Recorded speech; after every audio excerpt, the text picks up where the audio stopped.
સુરતમાં ધોધમાર વરસાદથી જળબંબાકાર સ્થિતિનું નિર્માણ થયું છે। માંગરોળના પાલોદ ગામે પાણી ભરાયા છે। ફિરદૌસ શોપિંગમાં પાણી ભરાતા લોકોને હાલાકી ભોગવવી પડી રહી છે। ઘૂંટણસમાં પાણી ભરાતા લોકોને ભારે હાલાકીનો સામનો કરવો પડી રહ્યો છે। તંત્રની પ્રી મોન્સૂન કામગીરી ઉપર સવાલો ઉઠી રહ્યા છે। ફિરદૌસ શોપિંગ સેન્ટરની આ જે દ્રશ્યો છે, આ શોપિંગ માર્ટનો જે આ રસ્તો છે, આખા વિસ્તારમાં પાણી ભરાયા છે। અહીંયા જેટલી દુકાનો આવેલી છે એ દુકાનો પણ પાણીમાં ગરકાવ થયેલી જોવા મળી રહી છે અને આ સાથે પાણી એટલું ભરાયું છે કે નીચે ખાડા છે કે કેમ તેને લઈને પણ લોકોને ખબર નથી પડતી અને જીવના જોખમે અહીંયાથી પસાર થવું પડી રહ્યું છે।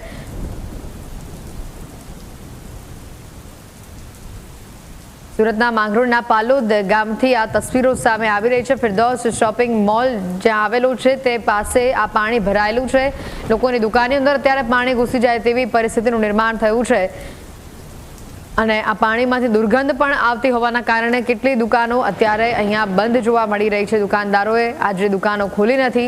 સુરત શહેરમાં આજે પણ ભારે વરસાદનું એલર્ટ આપવામાં આવ્યું છે, ત્યારે આ પાણી તાત્કાલિક નિકાલની જે કામગીરી તંત્ર દ્વારા કરવામાં આવે, એસએમસી દ્વારા કરવામાં આવે